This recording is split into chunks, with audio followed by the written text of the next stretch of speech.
Boleh nggak saya minta dengan kerendahan hati maju ke depan, bisa saudara? Supaya saudara diberkati Tuhan. Kalau saudara nonton artis mintanya di depan kan?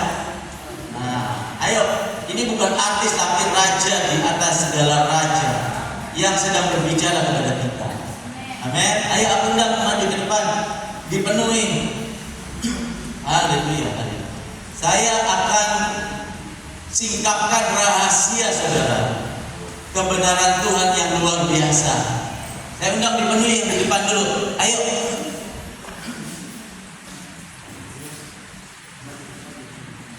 Dipenuhi.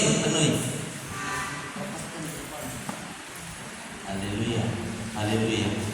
Saudara, saya sore hari ini akan berbicara, temanya yaitu roh fatalisme. Ya. Roh fatalisme itu dari kata dasarnya yaitu fatal, nasib.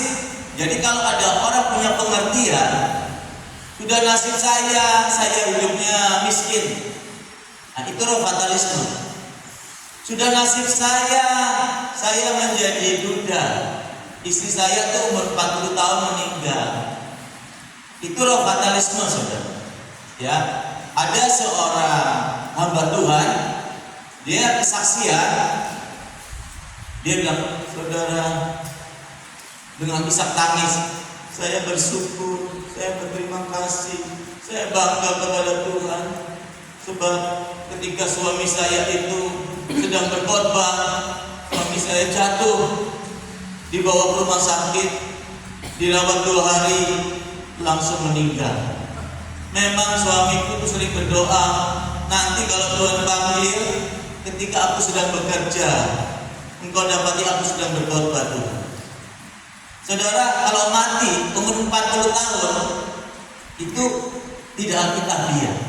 Kalau saudara lihat firman Tuhan 1 Samuel 2 ayat yang ke-29 dan 30-31, kalau Tuhan berkenan terhadap seorang laki-laki yang hidup benar di hadapan Tuhan, maka kaum keturunannya akan banyak kakek nenek.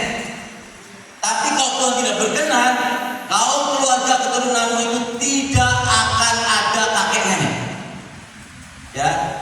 Jadi saudara, saya terima firman Tuhan yang KW1 kan, firman Tuhan yang betul-betul sejati ya, murni ya, jangan yang KW2. Amin. Sebelumnya aku minta maaf juga kalau menegur ya. Lalu ada seorang anak kecil umur kira-kira 5 tahun, diasuh oleh susternya, tangkap-tangkapan bola. Kebetulan gerejanya itu di depan jalan gini ada trotoar ya. Ini di Flores, tangkap-tangkapan bola. Ada mobil bak terbuka, orang sopirnya itu mabuk, langsung ditabrak anak kecil ini, kepalanya pecah. Lalu Pak Pendeta itu kesaksian, saudara, sudah jalan hidup anakku itu begitu, umur 5 tahun meninggal ketabrak mobil, kepalanya pecah. Itu sudah tertulis begitu, saudara. Nah, ini adalah roh fatalisme. Ya. Lalu ada lagi seorang berkata, Roh Kudus berbicara kepada saya, nanti pulang saya kecelakaan. Ya, jadi kalau mengartikan suara Tuhan itu, saudara, jangan bertentangan dengan firman Tuhannya yang lain. Rancanganku damai sejahtera sukacita oleh Roh Kudus, bukan kecelakaan. Hari esok penuh harapan. Iblislah yang merencanakan kejahatan atasmu. Jadi kalau wah nanti kecelakaan dengan suara Roh Kudus, itu bukan Roh Kudus, itu iblis. Iblislah yang merencanakan kejahatan atasmu. Jadi ada juga seorang mengandung ya, seorang ibu mengandung, dia melahirkan anak, lalu usia 2 hari meninggal. Lalu di upacara penghiburan, memang sangat miris Pak Pendeta, perlu pengajaran pada seorang guru ya. Gembalanya bilang, Ibu, terimalah dengan sukacita, itu sudah tertulis begitu, itu kehendak Tuhan begitu. Saya sebagai keluarganya, sebagai omnya, saya berdiri. Saya minta waktu 2 menit berbicara, boleh? Mewakili keluarga besar, saudara saya, keponakan saya ini, boleh. Lalu saya ngomong, rancangan Tuhan itu dan sejahtera sukacita. Tuhan itu tidak pernah memberi PHP, tahu PHP kan? Pengharapan palsu. Remaja-remaja banyak dikasih pengharapan palsu. Hati-hati ya. Tuhan itu bukan Tuhan yang memberi pengharapan palsu. Lahir 2 hari habis itu meninggal. Bukan. Persoalan dan pertanyaannya, mengapa lahir 2 hari kemudian meninggal? Mengapa iblis bisa menjamah kita, mencelakai kita? Itu semua roh fatalisme, saudara. Sudah nasib saya sudah tertulis begitu, jalan hidup saya sudah begitu. Saya jadi janda, saya jadi duda, istri saya keguguran, memang begitu, jalan hidup sudah begitu, sudah tertulis begitu. Itu semua roh fatalisme. Nah, saudara terkasih dalam kasih Tuhan, coba sebelumnya kita baca kisah Ayub ya. Ayub 1 baca. Bisa ditayangkan di LCD.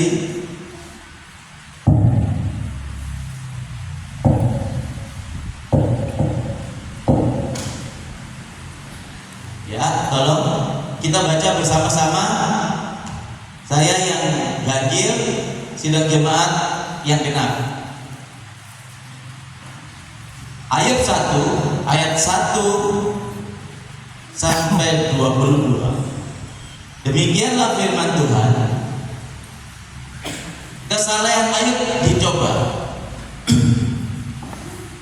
Ada seorang laki-laki di tanah Uz bernama Ayub. Orang itu saleh dan jujur. Ia takut akan Allah dan menjauhi kejahatan.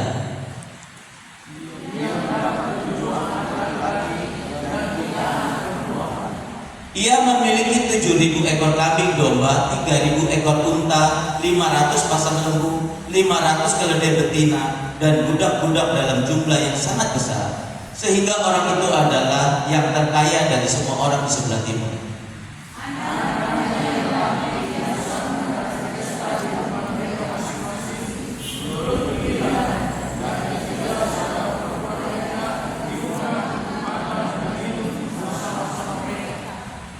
Setiap kali apabila hari-hari pesta telah berlalu, Ayub memanggil mereka, memutuskan mereka.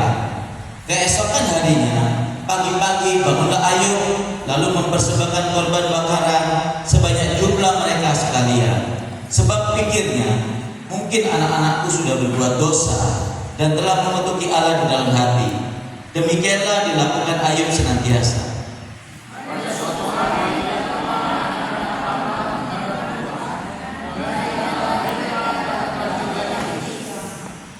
Maka tanyalah Tuhan kepada iblis, dari mana engkau?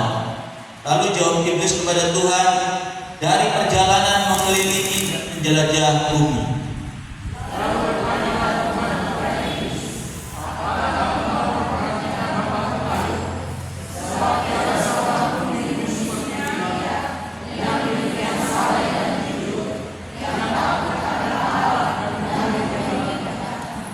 Lalu jawab iblis kepada Tuhan, apakah dengan tidak mendapat apa-apa Ayub takut akan Allah?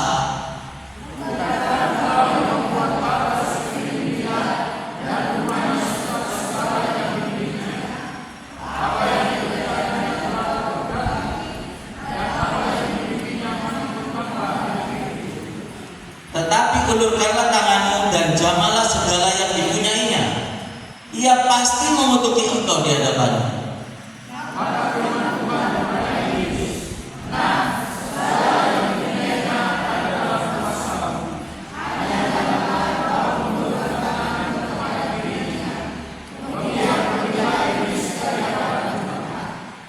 Pada suatu hari ketika anak-anaknya yang lelaki dan yang perempuan makan-makan dan minum anggur di rumah saudara mereka yang sulung,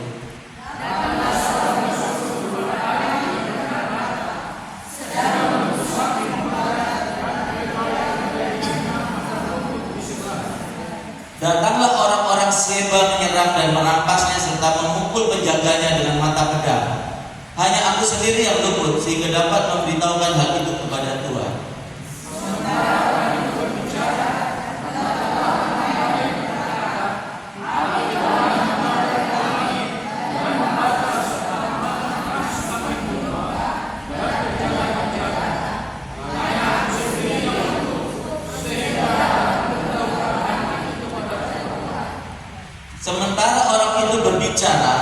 datanglah orang lain dan berkata, orang-orang Kasdim membentuk 3 pasukan, lalu menyerbu unta-unta dan merampasnya serta memukul penjaganya dengan mata pedang. Hanya aku sendiri yang luput, sehingga dapat memberitahukan hal itu kepada Tuhan.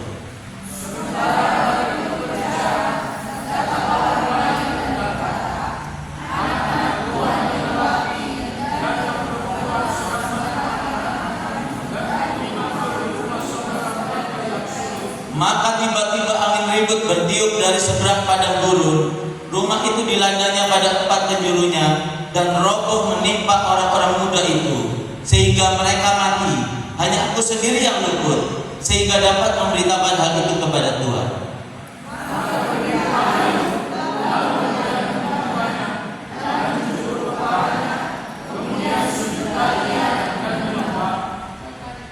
Katanya, dengan telanjang aku keluar dari kandungan ibuku, dengan telanjang juga aku akan kembali ke dalamnya. Tuhan yang memberi, Tuhan yang mengambil, terpujilah nama Tuhan.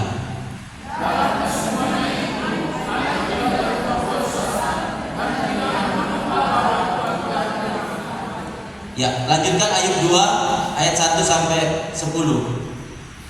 Pada suatu hari datanglah anak-anak Allah menghadap Tuhan, dan di antara mereka datang juga iblis untuk menghadap Tuhan.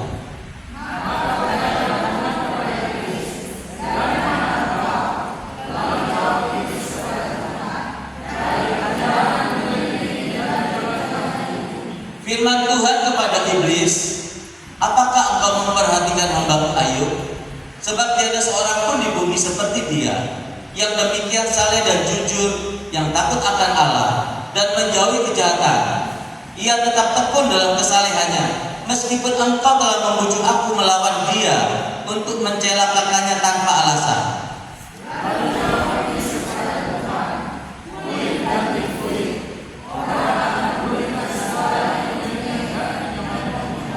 Tetapi ulurkanlah tanganmu dan jamalah tulang dan dagingnya, ia pasti mengutuki engkau di hadapanmu.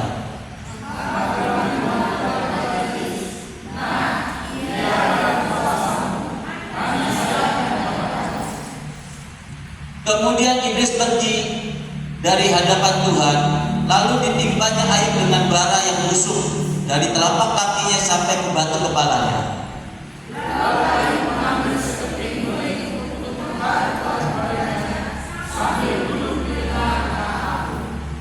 Maka berkatalah istrinya kepadanya, masih bertekunkah engkau dalam kesalehanmu? Kutukilah Allahmu dan matilah.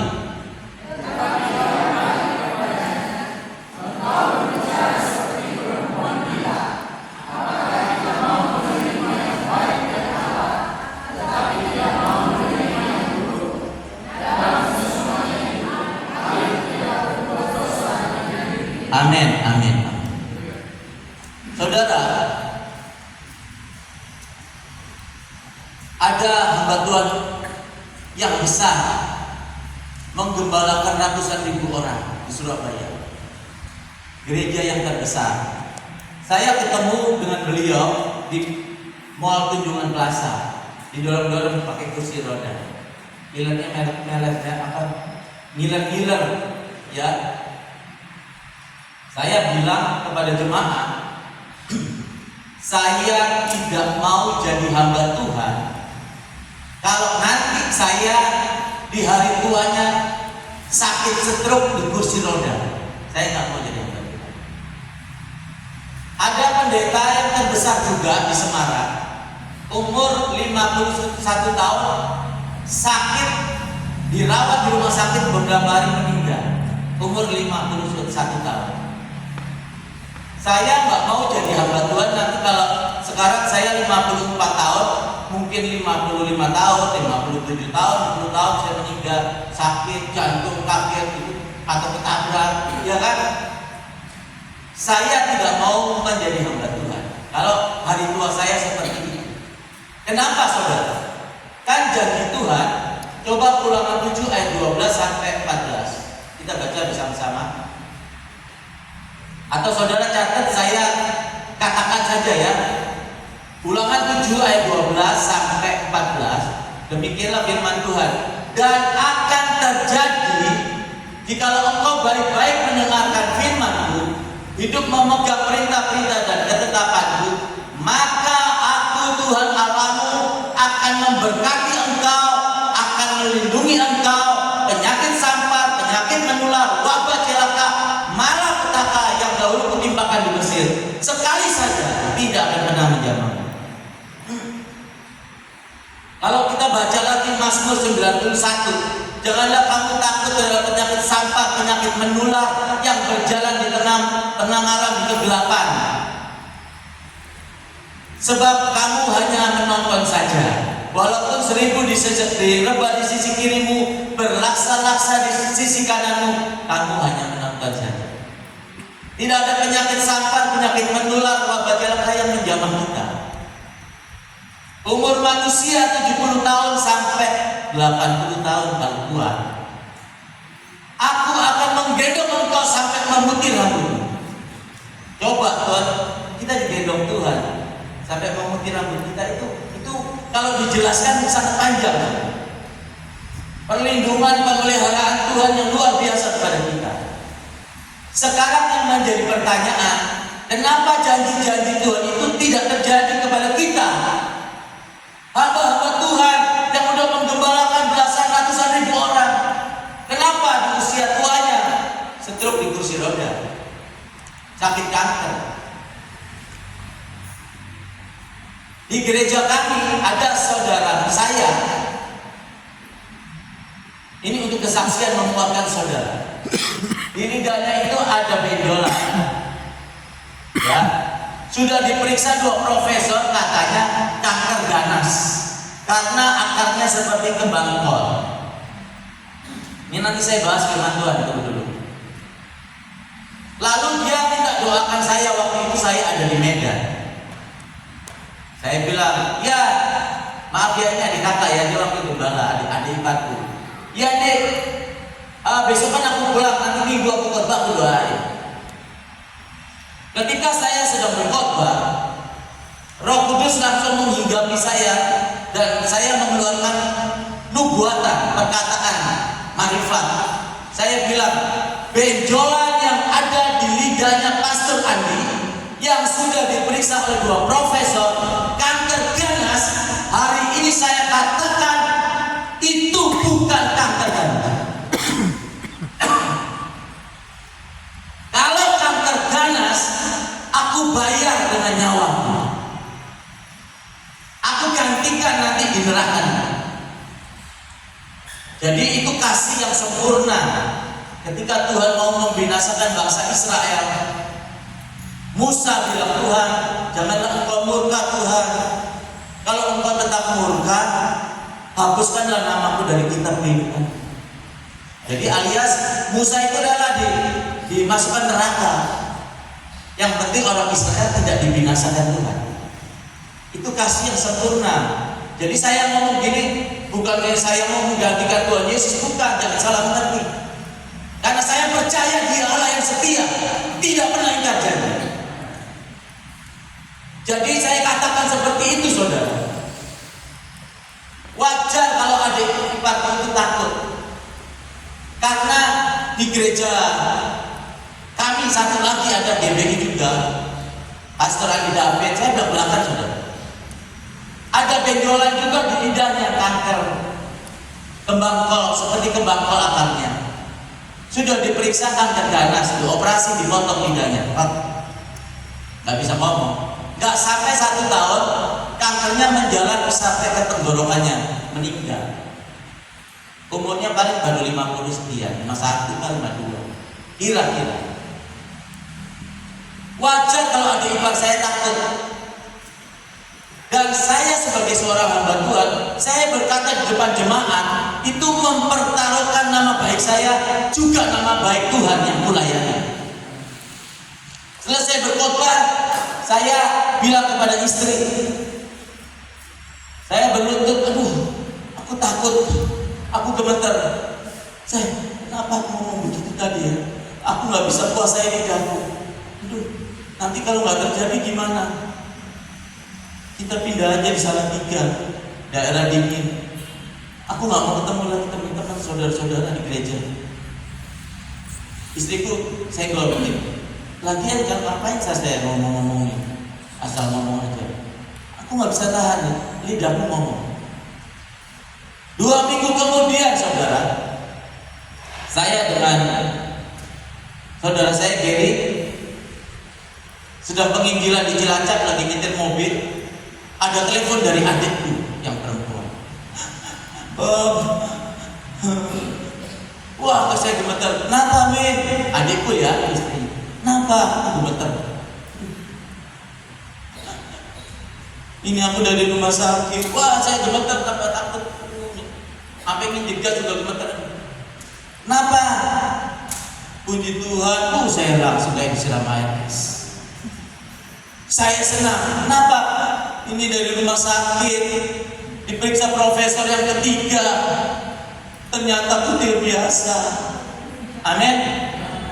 Tuhan kalau mau menyembuhkan kita, saudara, semudah membalik tangan. Kenapa saya bernasa nggak mau minum obat, nggak mau rumah sakit? Saya percaya kepada Tuhan 100%. Rasul Paulus berkata, hidup untuk Kristus, mati adalah keuntungan. Jadi kalau hamba Tuhan masih takut mati, jangan jadi hamba Tuhan. Hidup itu untuk Kristus, mati adalah keuntungan. Bukannya saya nggak pernah sakit, saudara. Gula darah saya 528. Saya nggak pernah ke rumah sakit, nggak mau minum obat. Semua saya makan, mau nangka, mau durian, mau coto, mau apa aja saya makan.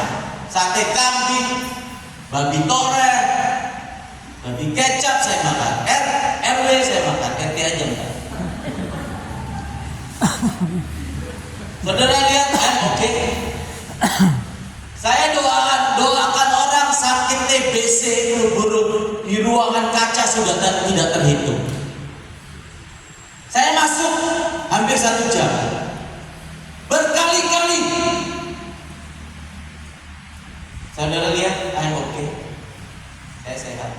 Saya tidak terjamah penyakit. Janji-janji Tuhan terjadi, digenapi bagi orang yang percaya sungguh-sungguh. Persoalannya seringkali kita itu percayanya hanya manis di bibir. Baca ya Matius. Wah, Tuhan Yesus perintahkan Lazarus yang sudah bau busuk, sudah 4 hari meninggal. Lazarus, keluarlah, bangkit. Lazarus bangkit hidup. Buka ikatannya itu, mandikan dia, kasih makan. Dia hidup. Baca saudara, amin, amin. I believe. Just di bibir, manis di bibir. Baca percaya, tapi giliran mengalami saudara takut. Cari rumah sakit yang hebat, rumah sakit yang terbaik. Apalagi kalau orang kaya, yang COVID itu lalu Omikron, banyak orang kaya takut mati saudara. Cari rumah sakit, ke Singapura, ke Malaysia, ke Penang. Dokter bilang, ini harus minum obat ya. Seumur hidupnya harus minum obat. Jangan nggak diminum, nanti bahaya, bisa anfal sama. Dokter ngomong taat saudara. Kalau Tuhan yang ngomong, just hanya manis di bibir. Hari Minggu aja ibadah bolos-bolos. Maaf Pak Pendeta, saya kemarin nggak ibadah, ada kondangan pesta. Saya nggak ada kamu seperti itu saudara. Hari Sabat harus beribadah. Saya menyembah Tuhan sebelum saya tidur. Bangun pertama kali di pagi hari, saya menyembah Tuhan. Kalau aku bolos 1 kali Tuhan, bunuh aku Tuhan. Buat aku sakit jantung, gak bisa lihat sinar matahari di pagi hari. Itu saya. Setelah menyembah, ambil Alkitab. Saya minum kopi pahit yang masih panas. Saya ngobrol-ngobrol sama Roh Kudus.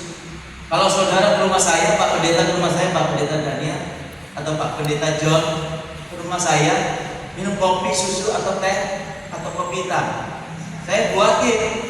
Lalu saya berusaha anak saya suruh beli pisang goreng atau bikin roti bakar. Habis itu kita ngobrol-ngobrol, betul nggak? Saya ngobrol-ngobrol sama Roh Kudus, saya minum kopi. Dalam hidup saya ada dari tahun 2002 Tuhan memanggil saya sampai hari ini. Saya tidak pernah bolos menyembah Tuhan. Saya tidak pernah bolos baca Alkitab. Amin.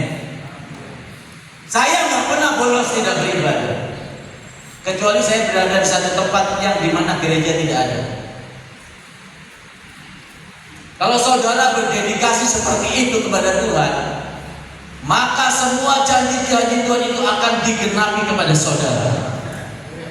Tidak ada sakit penyakit menjamah saudara, tidak ada kemiskinan, tidak ada kegagalan, tidak ada kutuk mati muda, tidak ada keguguran, tidak ada perceraian. Amin. Saatnya saudara sungguh-sungguh dengan Tuhan. Kalau tadi Ulangan 7 ayat 12 sampai 14, dan akan terjadi jikalau kau baik-baik mendengarkan firman-Ku dan melakukannya dengan setia, Aku Tuhan Allahmu akan memberkati engkau, melindungi engkau, penyakit sampar, penyakit menular, wabah celaka yang dahulu kutimpakan di tanah Mesir, sekali saja tidak akan pernah menjamah. Nah, kalau janji Tuhan seperti itu saudara, iya kan? Kenapa Ayub yang udah hidup benar,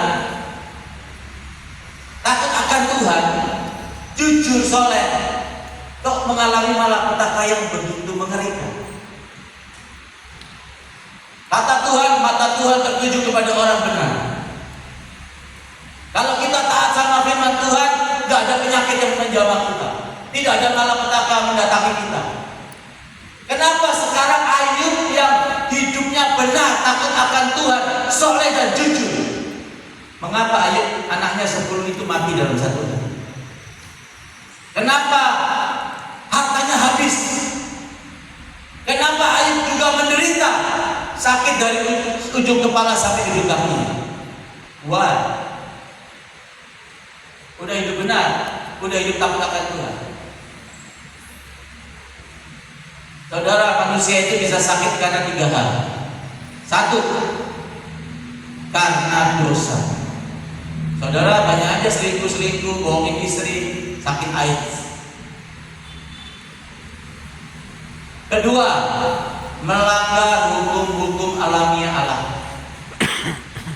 Gak pernah olahraga, Pak Pendeta, tolong layani ulang tahun, ibadah ulang tahun anak saya. Pak Pendeta datang, makan bagi kecap, bagi toleh.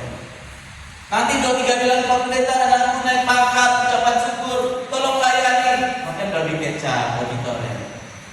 Nanti 4-5 hari lagi, Pak Pendeta, tolong kami masuk rumah baru, ucapan syukur, tolong Pak Pendeta melayani lagi Pak Pendeta, makan babi tore, babi kecap, RT aja yang gak ada. Setahun, 2 tahun, 3 tahun, 4 tahun, 5 tahun, 10 tahun, seterusnya melanggar hukum-hukum alamiah Allah.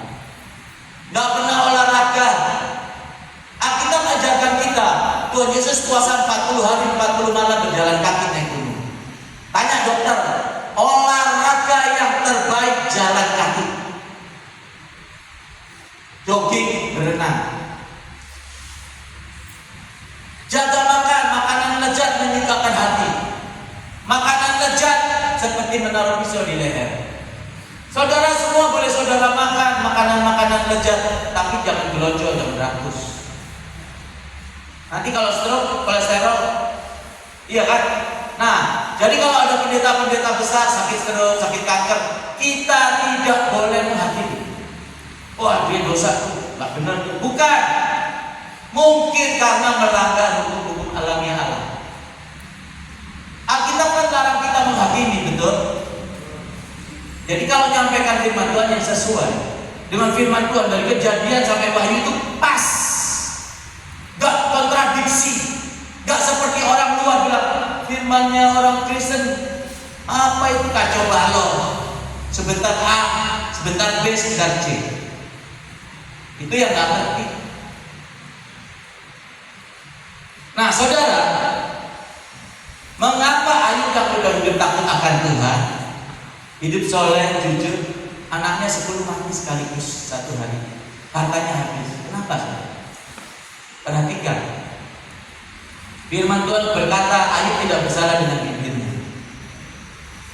Ketika anaknya mati 10 orang dalam satu hari. Kalau kita anak kita satu, ada yang meninggal, pasti kecewa sama Tuhan, nangis-nangis ya. Anak sama istri habis anak, bulan kemudian istri pasti kecewa tuh, nggak Tuhan-Tuhanan. Iya kan? Udah nggak usah ke gereja. Itu sifat yang paling busuk, paling jelek. Sifatnya iblis. Gampang kecewa, gampang sakit hati, gampang ngambek. Ayub ketika anaknya mati, hartanya habis, dia menggunduli rambutnya. Ada istiadat di sana di Yahudi. Dia robek jubahnya ke telanjang. Dia berlutut, saudara. Dia bilang apa, saudara? Terpujilah. Wah, sepertinya luar biasa ya. Suatu sikap iman yang hebat. Anaknya mati 10 dalam satu hari, hartanya habis, dia bisa berlutut, dia terpujilah. 1 Tesalonika 5 ayat 16 dan seterusnya. Mengucap syukurlah dalam segala hal, berdoa. Pas ya, pas, betul nggak? Kalau Yakobus 1 ayat 2, ayat 3, ayat 4 dan 12 begitu. Saudara-saudara, berbahagialah kamu jikalau kamu jatuh di dalam berbagai-bagai pencobaan, karena pencobaan yang Tuhan izinkan datang kepadamu untuk menguji, menjadikan imanmu menjadi tekun.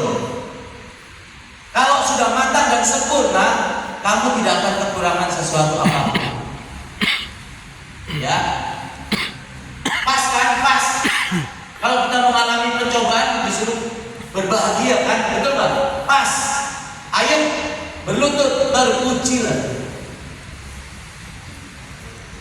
Aku dilahirkan telanjang, kembali kepada Tuhan telanjang. Betul kan? Lalu berikutnya, Tuhan yang memberi, Tuhan yang mengambil. Nah, di sini persoalannya. Tuhan yang memberi, Tuhan yang mengambil. Saudara, Tuhan itu nggak pernah mengambil. Tuhan itu selalu memberi. Coba kita baca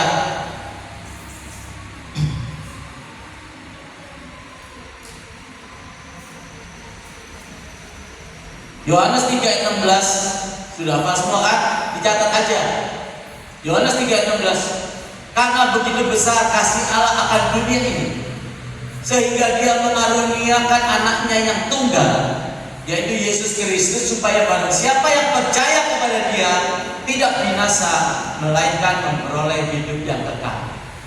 Bapak itu selalu memprakarsai memberi. Anaknya yang tunggal yang sangat dikasihi diberikan kepada kita. Tadi buat banyak pengajarannya luar biasa. Tuhan Yesus itu diberikan buat kita, menggantikan dosa-dosa kita. Kita harusnya di neraka, tapi digantikan, ditebus oleh darah Yesus. Dosa itu adalah hutang, saudara.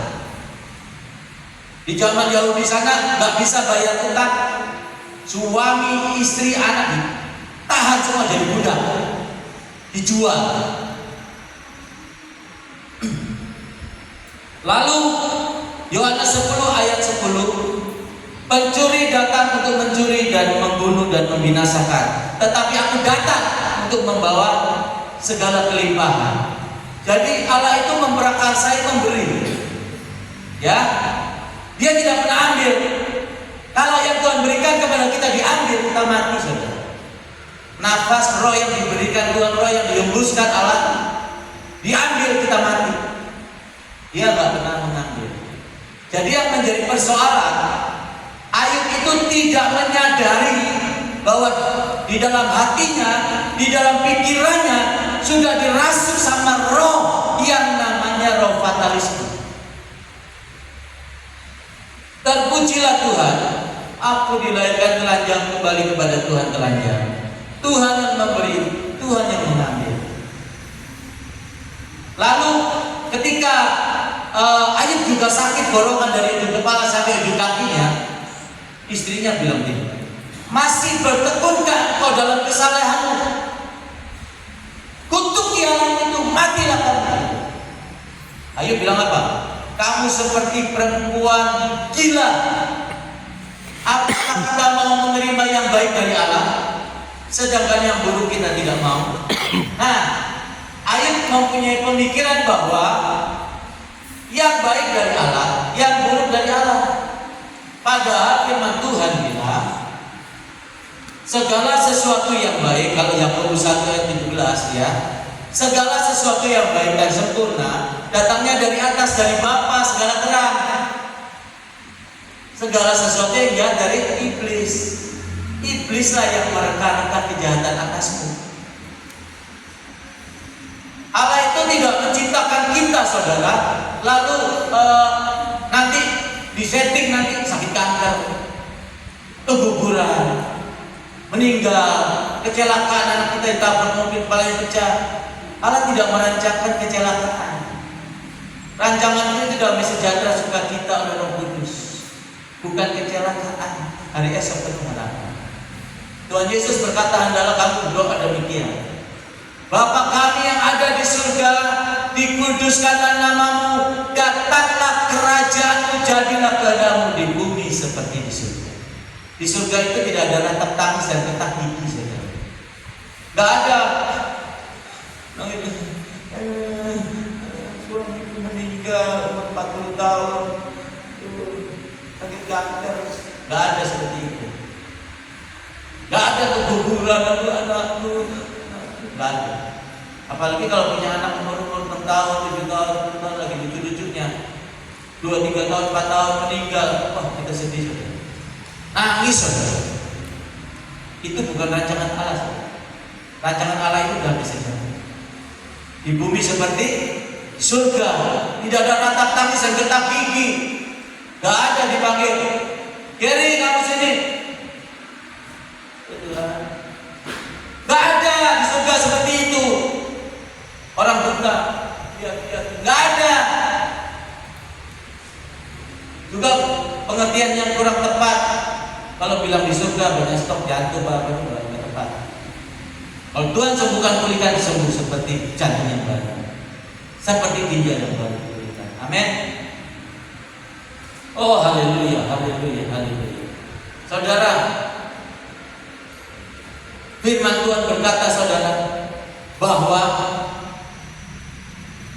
Ayub tidak menyadari dirasuki sama roh apa? Roh apa? Coba yang keras jawab. Roh fatalisme. Untuk memulihkan pengertian Ayub yang benar kepada Allah, Ayub harus bayar harga yang mahal. Anaknya 10 mati dalam 1 hari, hartanya habis. Ayub juga sakit borokan dari ujung kepala sampai ujung kaki. Kalau konteks aslinya, Ayub itu adalah objek peperangan antara kerajaan Allah dan kerajaan iblis. Biasanya orang kalau dikasih penderitaan seperti itu, Tuhan izinkan menderita seperti itu, udah menghujat Tuhan. Udah nggak gereja-gerejaan lah, udah mau jadi Islam aja lah. Ada saudara saya yang menjadi miskin, jadi Islam. Ada saudara, jangan dikira nggak ada. Karena kesusahan ekonomi, aku sekarang nggak jadi Kristen, jadi Islam. Ada. Istrinya dulu Islam, dibaptis, diberkati di gereja, kembali kepada Islam. Suami saya ikut Islam karena itu dia susah miskin. Iblis itu cerdik dan licik. Jadi saudara-saudara, hati-hati dengan pengajaran-pengajaran, khotbah-khotbah di YouTube. Banyak yang nggak alkitabiah. Ada pendeta khotbah, saudara-saudara, gereja sekarang banyak gereja sesat menjual kesembuhan-kesembuhan ilahi. Loh, di Alkitab Tuhan Yesus berkhotbah menyembuhkan banyak orang sakit. Kalau yang nggak ada di Alkitab, kalau nggak ada di Alkitab, jangan diada-adain. Jadi pengen khotbahnya yang lain daripada yang lain, kekurangan bahan. Kritik-kritik terus. Gereja ini dikritik-kritik, yang bahasa Roh Kudus lah, beginilah, dikritik-kritik. Jangan suka mengkritik, jangan suka menghakimi. Milikilah sikap hati yang tulus, yang bersih. Hendaklah kamu seia, sepikir, seroh, sehati. Banyak gereja berpenyakit dalam, tidak sehati, tidak sepikir, tidak seroh. Penyakit dalam, iri. Gereja itu lebih besar, gereja itu diberkati, iri. kritik-kritik menghakimi.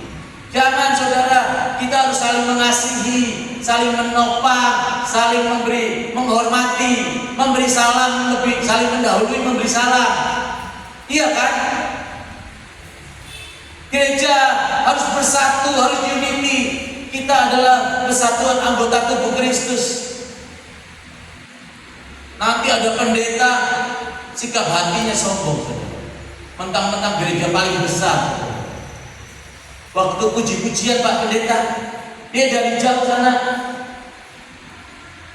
datang ya sengaja. Begitu udah mau firman, dikawal 2 orang depan, 2 orang belakang, dia jalan depan kayak artis. Dia khotbah, selesai khotbah langsung pengawalnya jalan langsung pulang. Saya kasih tahu Tuhan Yesus aja yang dia bilang, bumi aku punya, umur panjang di tangan kananku, emas perak di tangan kiriku. Yesus berkhotbah duduk di rumput. Amin.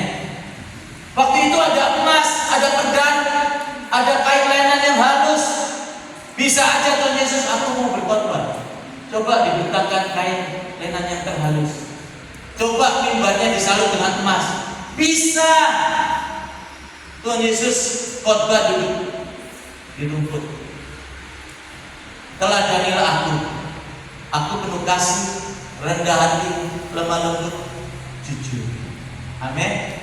Jadi hamba Tuhan itu rendah hati, jangan sombong. Tentang pengusaha gerejanya paling besar. Firman Tuhan berkata, Tuhan, bukankah aku sudah bernubuat demi nama-Mu? Bukankah aku menumpangkan tangan pada orang sakit menjadi sembuh? Bukankah aku mengusir setan-setan demi nama-Mu?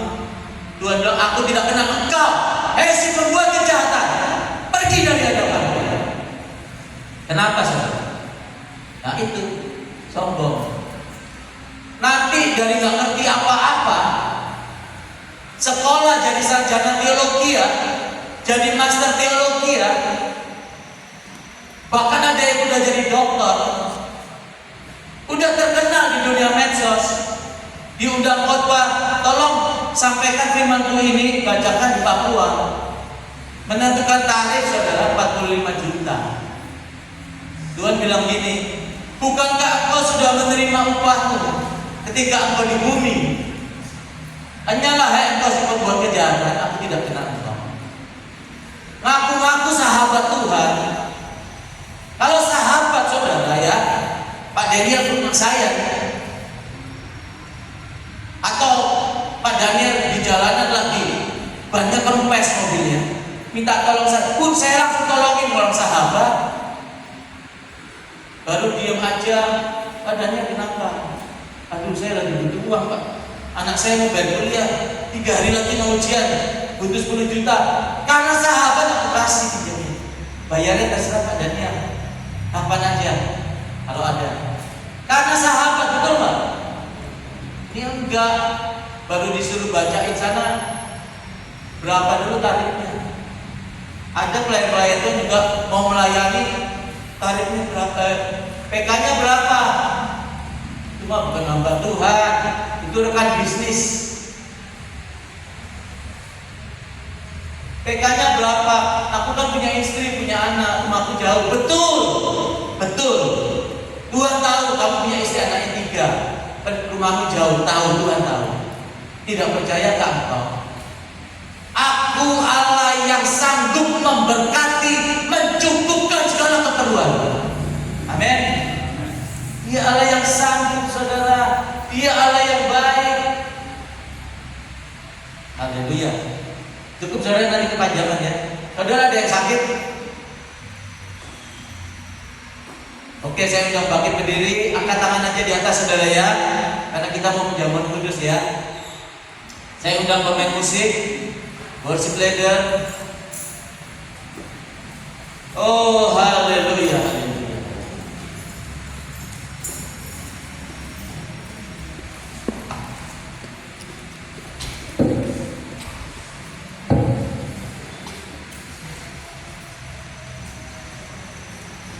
Haleluya, haleluya, haleluya. Kita nyanyikan lagu yang terakhir tadi ya. Pemain gitarnya bagus. Wah, semangat, mantap. Oh, haleluya. Saudara, kalau saudara punya pergumulan, bentar ya. Saudara masuk kamar, berdoa. Berdoa kepada Bapamu yang di surga yang tidak kelihatan itu. Bapamu akan menjawab dan mengabulkan, menolong, memulihkan saudara. Amin. Kok saya sakit, masih sakit, berdoa lagi. Kok masih sakit, berdoa lagi. Kok masih sakit, berdoa lagi. Sampai Tuhan jawab. Dia bilang gini, burung pipit 2 ekor sebelum. Jikalau gugur ke bumi, seizin dan sekehendak Bapamu di surga. Kalau ada burung gereja di depan kelindes mobil gepeng, mati, udah kering. Iblis untuk membunuh burung gereja itu, dia harus izin kepada Bapa. Kalau Bapa bilang tidak boleh, gak ada burung gereja yang mati, gak ada. Apalagi kamu yang kuciptakan serupa dengan gambarku, dengan gambar Bapa. Rambut kepalamu pun terhitung semuanya. Oleh sebab itu kamu jangan takut. Kamu jauh lebih berharga dari banyak burung pipit. Amin. Santai. Dokter mendahului Tuhan. Cepet lo ke dokter. Pembuluh darah jantungmu tinggal serambut, mati nanti. Sudah mendahului Tuhan. Firman Tuhan berkata, hidup mati seseorang di tanganku. Tidak ada satu manusia pun yang tahu kapan seseorang ini mati. Amin. Gak ada yang tahu. Oh, besok mati, sebulan lagi mati, gak ada. Jadi kalau kita lebih mempercayai dokter daripada mempercayai Tuhan, doa saudara berjawab-jawab. Percaya kepada Tuhan.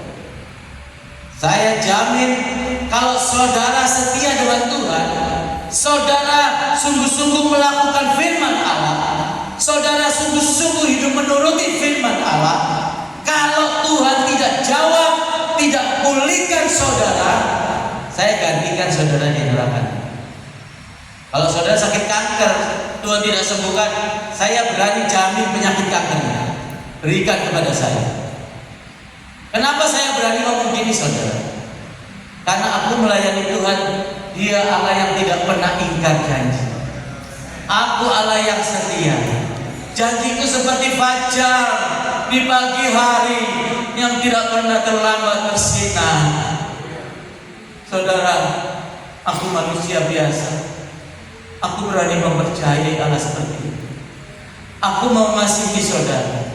Kalau saudara punya sakit, punya pergumulan, saudara menuruti firman Tuhan, saudara setia beribadah, saudara, dan Tuhan tidak memulihkan saudara, saya gantikan saudara di neraka nanti saudara. Saya tanggung penyakit saudara. Aku berani berkata seperti ini karena aku percaya kepada firman Allah. Dia Allah yang setia. Dia berkata, aku Allah yang setia. Aku Allah yang setia. Walaupun engkau tidak setia, aku Allah yang setia. Janjiku seperti fajar di pagi hari yang tidak pernah terlambat bersinar.